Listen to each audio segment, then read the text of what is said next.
ambayo wana Olkalau basi wameweza katika kaunti ya Nyandarua wameweza kufika debeni kumchagua mbunge wao mpya baada ya kifo chake David Kiarao aliaga dunia mwezi Machi mwaka huu akiwa basi anapokea matibabu katika hospitali moja jijini Nairobi. Tuanze na taarifa hiyo.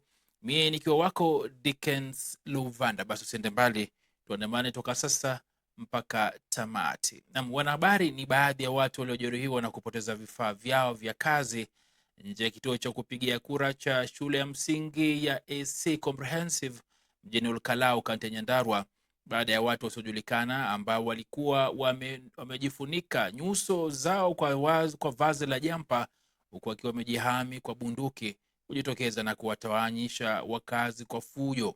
Wakitumia zaidi ya magari 4 aina ya Prado, walifyatua vitoa machozi kwa mamia ya wakazi waliokuwa nje ya kituo hicho na kuzua mshike na wasiwasi miongoni mwa wapiga kura, huku wakitawala barabara za eneo hilo kwa vitisho.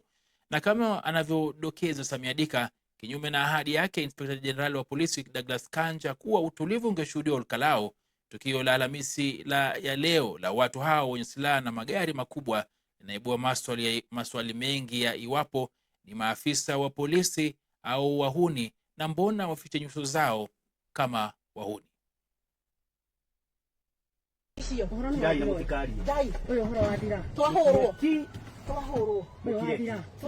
Unayotazama ni video iliyorekodiwa na simu Olkalau mjini kaunti ya Nyandarua, mita chache kutoka kituo cha kupigia kura cha AC Comprehensive School.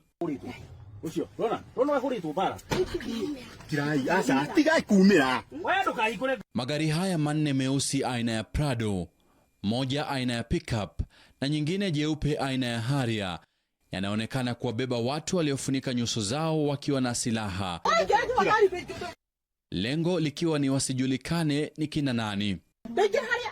Kwenye Prado haya meusi, jamaa hawa wamejitokeza nje, wengine kama wanasiasa juu ya magari, wakiwarushia baadhi ya wakazi vitoa machozi.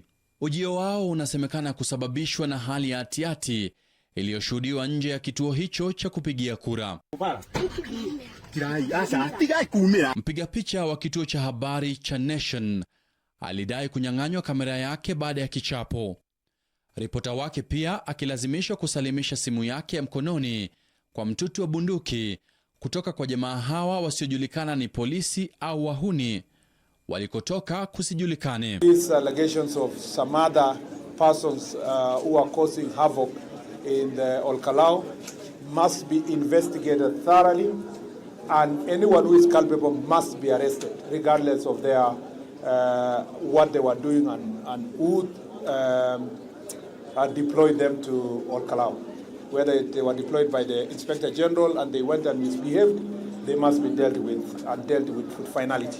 Baada ya kupiga raundi chache barabarani kwa magari na kwa miguu, walitokomea wasijulikane walikoenda wala walikotoka. Swala la uhalisia wao kwa polisi likisalia swali baina ya wakazi.